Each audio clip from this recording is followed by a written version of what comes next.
capital of Cambodia, with its population of 1.5 million, is located on the banks of the Tonle Sap, the Mekong and the Bassac rivers. Much of the activity in the city center happens on the riverfront, along the busy Sisawat Quay, where you also have walking distance to many of the downtown sites. The Royal Palace Park is a favorite among the locals and fills up quickly, especially during the weekends.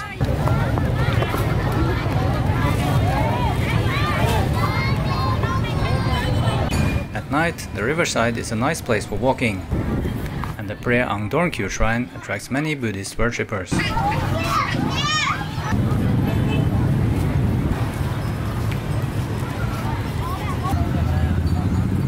Unfortunately, the top two sites in Phnom Penh is related to the country's recent tragic history, when the Khmer Rouge ruled the country from 1975 to 1979, one of them being the Tol Slung prison, where they brought their prisoners for interrogation and torture. A brilliant audio tour will guide you through the history of this former high school. You will learn about the gruesome torture methods they used to make sure that all prisoners finally confessed to whatever crimes they were charged with by their captors.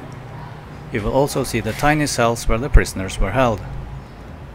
The Khmer Rouge took pictures of all prisoners passing through this place, and many of them are displayed in the museum. The interesting story of the life of one of the prisoners who died here, Bupana, is gathered in a book based on a number of letters that she wrote to her husband before her capture. Some of the rooms in the prison are kept almost unchanged, but with a gruesome picture on the wall of how it was found by the Vietnamese after they liberated the city in 1979.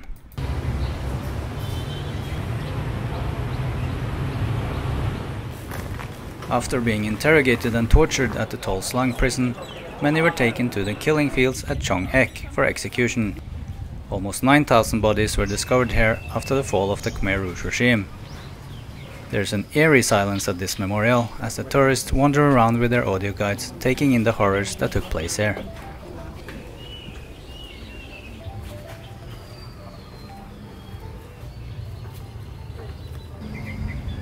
At the entrance, the memorial is marked by a Buddhist stupa containing more than 5,000 human skulls, many of which bear marks of a violent death. It is possible to enter the lower level of the stupa.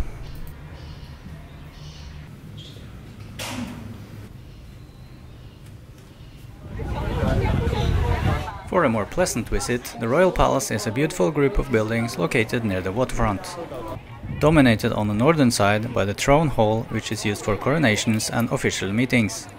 Entry to the hall is not allowed, but you get a good impression looking in from the outside. Next to the throne hall, you will find the Pokani Pavilion, which was originally constructed as a dance theater, as well as a number of other pavilions. On the south side, the Silver Pagoda is the dominating building. Originally a Buddhist temple, the pagoda is now being used more as a museum for cultural and religious treasures. There are also a number of other stupas and statues in this area.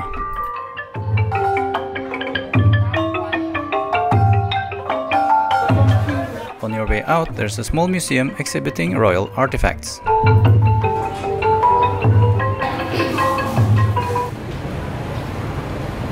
The National Museum houses one of the largest collections of Angkorian artifacts in the world. It is especially fulfilling to visit a museum after first having toured the temples of Angkor outside Siem Reap, which of course most tourists in Cambodia do. The museum is constructed around a beautiful courtyard with several fish ponds.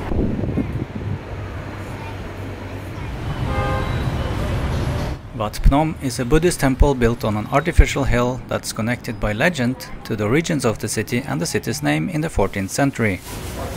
One of the stupas here contains the remains of the king who moved the Khmer capital from Angkor to Phnom Penh in the early 15th century. Today it's a popular temple for local worshippers and the center of celebration during the Khmer New Year and other religious festivals. Outside the temple, you can often buy birds to release them into the wild for good karma.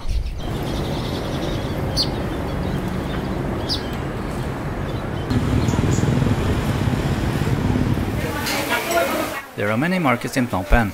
The Russian market gets its name from the 1980s, when most of the foreigners in Cambodia were Russians.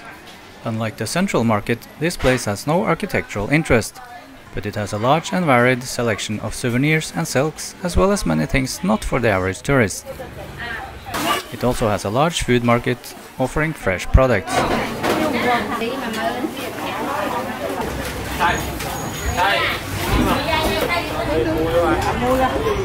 The central market is located inside a distinct building consisting of a central dome with 4 arms stretching out from the center.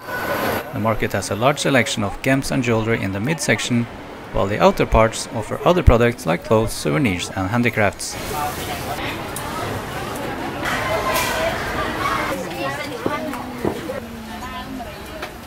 And if you wonder how they deliver their ice,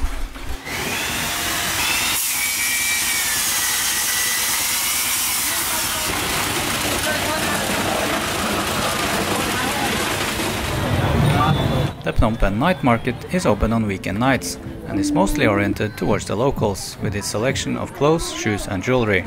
In the back there's a nice area with a number of food stalls and a big space laid out with matting where you can relax with some snacks alongside the locals.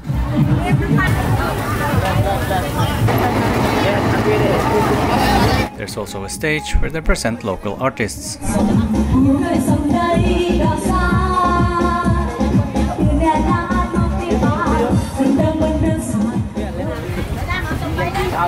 If you want to experience a very authentic local food market, there's one next to the Harmony Phnom Penh Hotel, just off Sisawat Quay. There's nothing that targets tourists here, but if you can stand the smell, it's a refreshing experience.